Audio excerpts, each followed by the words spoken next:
相変わらず水は少ないね。なんかね、昨日はね、関東地方、場所によっては1時間に100ミリを超すようなね、結構ね、大雨降ったんですよ。だからね、ちょっとは水が増えたかなと思って来てみたんだけど、ダメだな。なんか、雨の濁りだけはね、一人前に入ってるよ。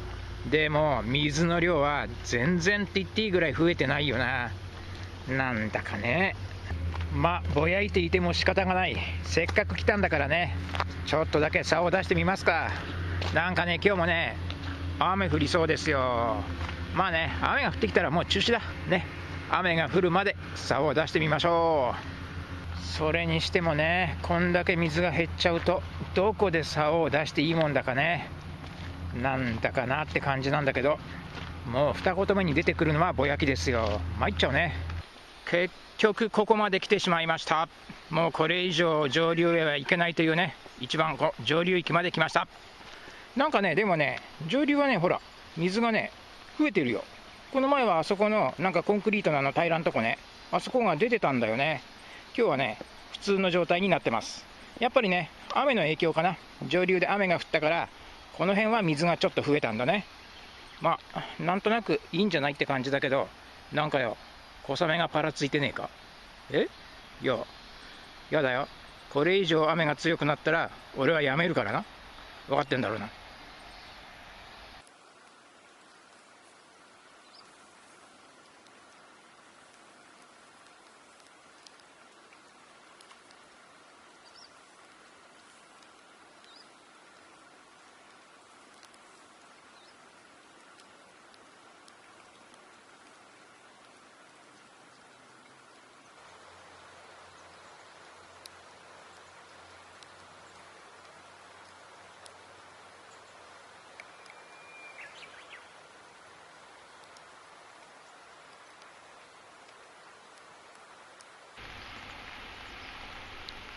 なんかを持ってった。なんか持ってったよ。空合わせ。釣れた。釣れた、釣れた、釣れた、釣れた、釣れた、釣れた。おお、釣れたよ。やったよ。及川が釣れたよ。やりました。やったやったやったやったやったやったやったやったやったやったやったやったやったやったよ。雨の中で及川釣れたよ。それも傘を差しながら釣って、及川釣っちゃったよ。やったぜ。それもミミズでこんなでかい針使って、ほらね、釣れたんだよ。すげえよ。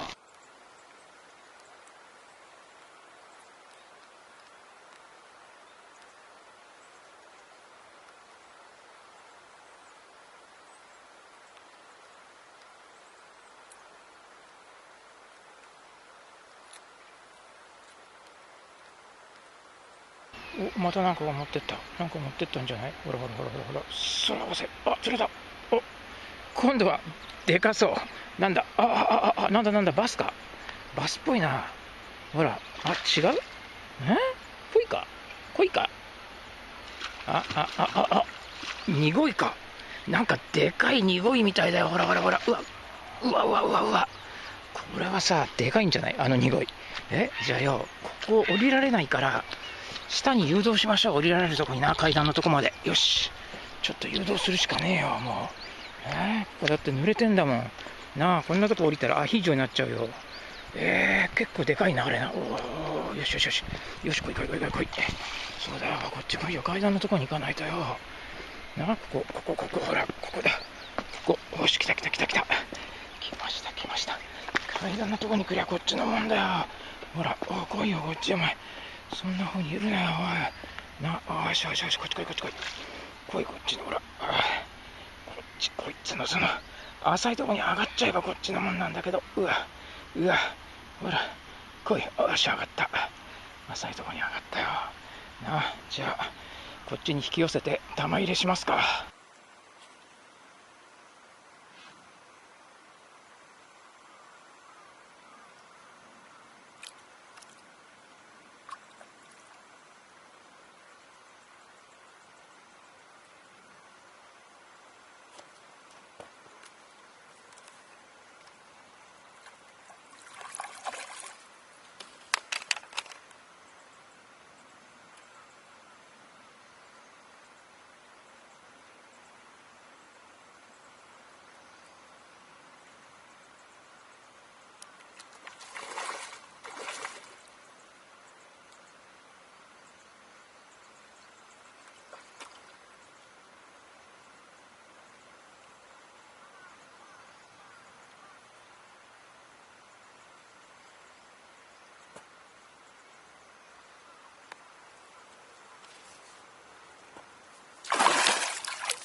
なんかあいつ玉網を見ると沖合に逃げてくよ。でもよ、このほらハエザを見てよね。今日はねファインモード流れでも結構パワーあるよねこれね。ほら耐えてますよね。まあ必聴ステッカーのおかげかね。ほら弓なりだよ。よっしゃ、今度こそ。なんだ3回逃げてったんじゃねえのか、玉網見て。でもだいぶ疲れただろうな。早く来いよこっちほら。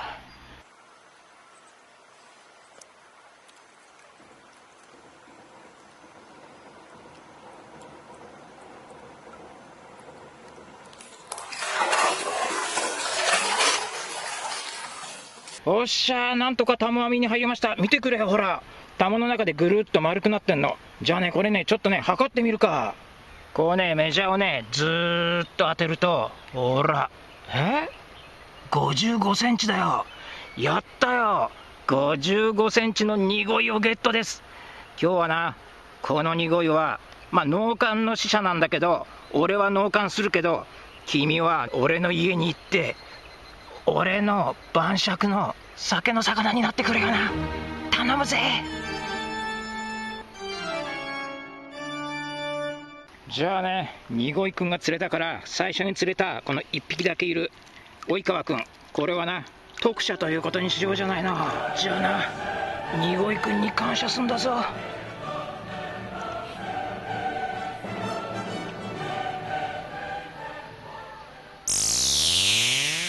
はい、今回持ち帰ったのはこの55センチのニゴイくん1匹です。これね結構でかいよ。ほら流しの中に入れるとさややいっぱいね。やっぱねこんだけ大きくなるとねニゴイもねちょっとしたもんだよね。それでまあニゴイは細いからね重さはあまりないとはいえ、多分こんだけ大きいとさ1キロは確実に超えてると思うんだけど、一応ねちょっと重さ測ってみますか。それじゃあねこの大和製のデジタルばかり、これでねぶら下げて測ってみることにしましょう。おお、1.45 キロあるよ。1.45 キロやりました。じゃあね今日はこのニゴイくんをだね煮魚にしてみようと思うんだよ。でね夏でしょ今は。熱い料理はさなんかちょっと嫌だよね。だからね冷まして美味しい煮魚っていうの、夏らしい煮魚を作ってみようと思うんだよ。でなこれだよ。これを帰りのスーパーマーケットで買ってきました。これは多分漬物とかに使うウリだよね。でこのウリとこのニゴイくんを使ってだな煮魚を作ってそれで食ってみようと思うんだよ。でなニゴイの方はだね鱗取って内臓を取ってそれで三枚におろしてから骨切りをした後に食材として使うことにします。それではまず最初に鱗を取り去りましょう。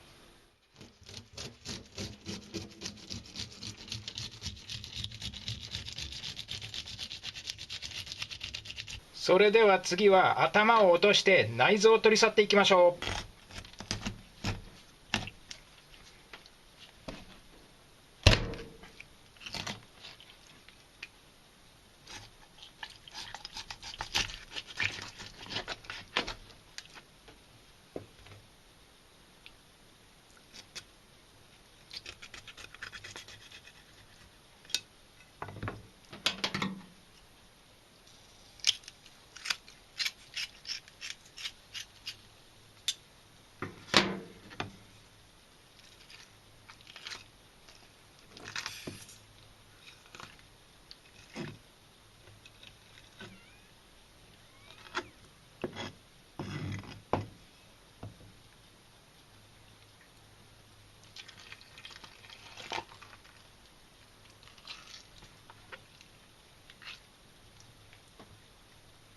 はい、これで頭を落として内臓を取り去りました。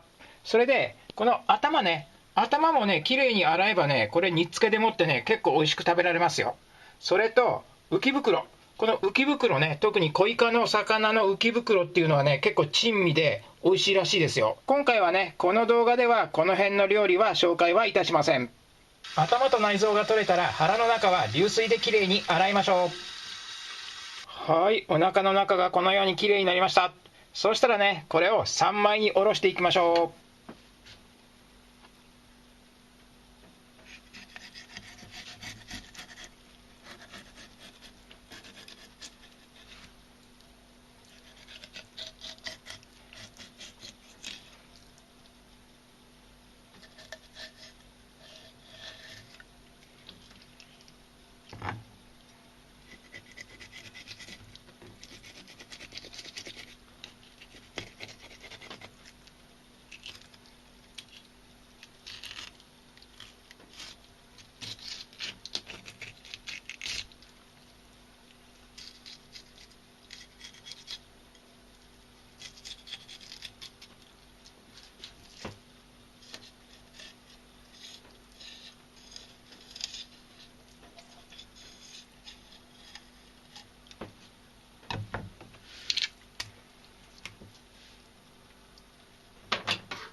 はい、これで2枚おろしになりました。そしたらね、この中骨のついている方も同じようにやって3枚おろしを完成させます。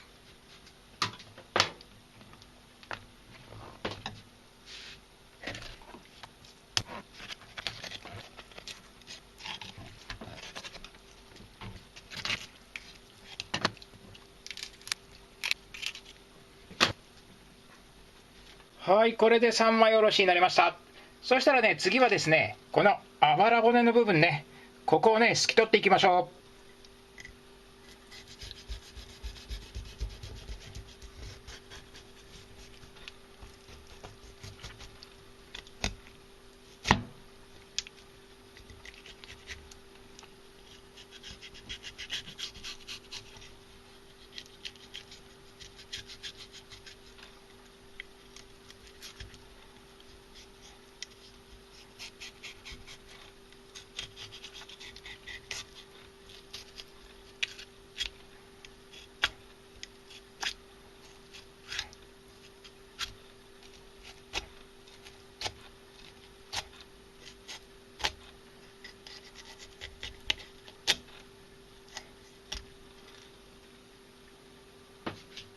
はい、これであばら骨が透き取れました。そしたらね、次はですね、ここですね。ここ、ほら、ここにね、ヒレがついてんですよ。これをね、切り取ってしまいましょ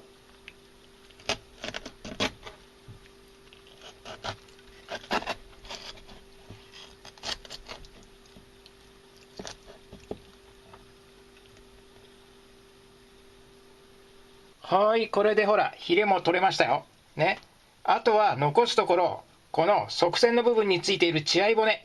これだけになりましたけどね、コイ科の魚の血合い骨っていうのはね、いつもブラックバスとかでやってるようにね、あんな簡単には取れないんですよ。とにかくね、Y の字型をした非常に複雑な骨がですね、複雑な形で入ってるんですね。ですから、血合い骨は取れませんので、今回は骨切りをして血合い骨を破断することにより、食べた時に骨が当たらないようにします。それで骨切りをする時にはですね、このように皮はね、つけたままにした方が都合がいいです。それと、濁いの皮っていうのはね、臭くないですからね、皮はつけたまま料理に使っても全然大丈夫です。骨切りの方法は、身を3ミリ間隔で骨と一緒に切っていくんですけどね、この時に皮まで全部切ってしまわないように、皮は残すようにします。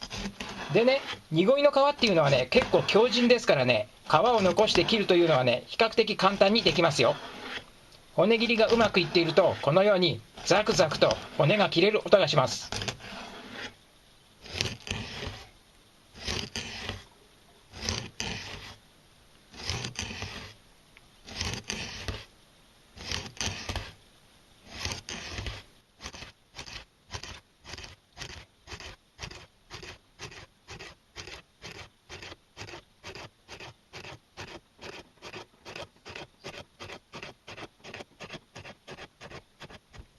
はい、これで骨切りが完了しました。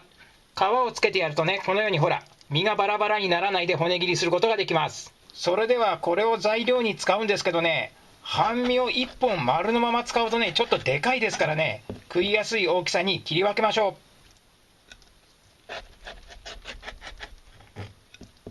う。どうでしょうね、こんなもんでいいんじゃないでしょうか。そうしましたら、これはやってもやらなくてもどちらでもいいんですけど、皮の方を上にして、そこに熱湯をぶっかけておくとね、川魚の泥臭さが若干でも和らぐんじゃないのかなとは思います。これで濁いの準備は完了です。そうしたらウリはね、このようにだね、適当にしましま状態に皮を剥いてな。まあこれはデザイン的な問題もあるので、このような感じにしました。そしてこれを適当な大きさに切ります。おお、中にね、種がドヒャッと入ってるよ。この種は取った方がいいんだろうな。はい、こんな感じで種を取りました。そしたらね、じゃあこれを適当に切ってだな。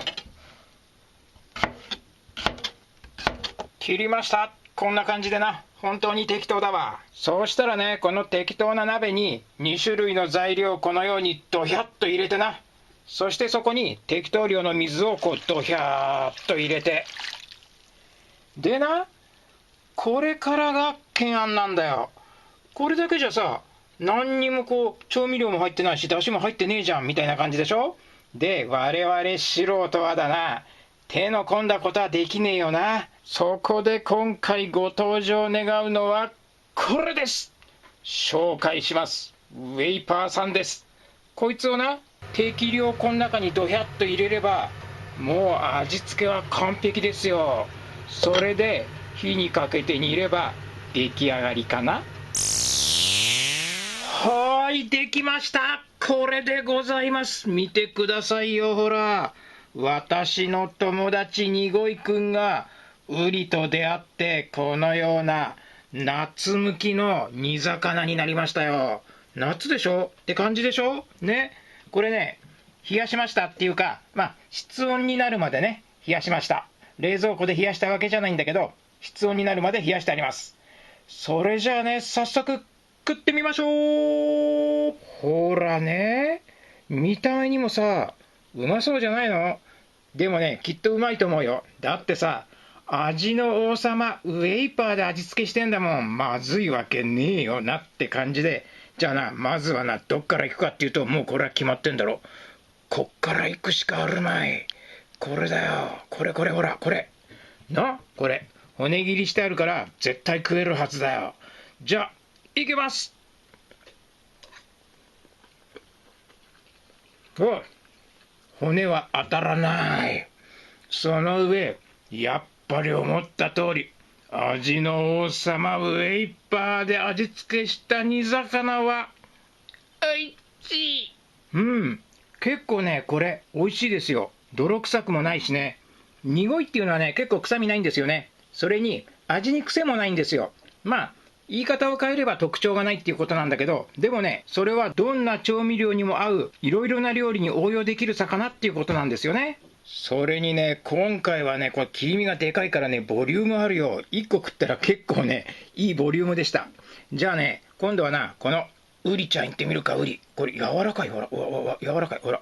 なんか透明感があってうまそう。これ、いきます。うん、夏だね。うまいよ。味が染みてるよ。味の王様ウェイパーがな。じゃあね、料理をちょこちょこっと食ったとこでここらでお酒といきますか。お酒とくれば冷酒でしょって感じで今日は木桜。これな。冷蔵庫に入れてこちらは冷やしときましたよ。ほら。汗かいてるよ。じゃあな、これをいくことにしましょう。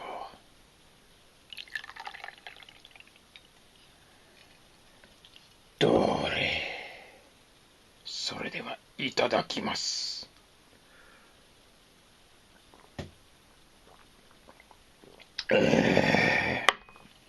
やっぱ煮魚は冷酒に限るぜ。今回のお酒、木桜は別に紹介するまでもないですよね。もう有名だもんね。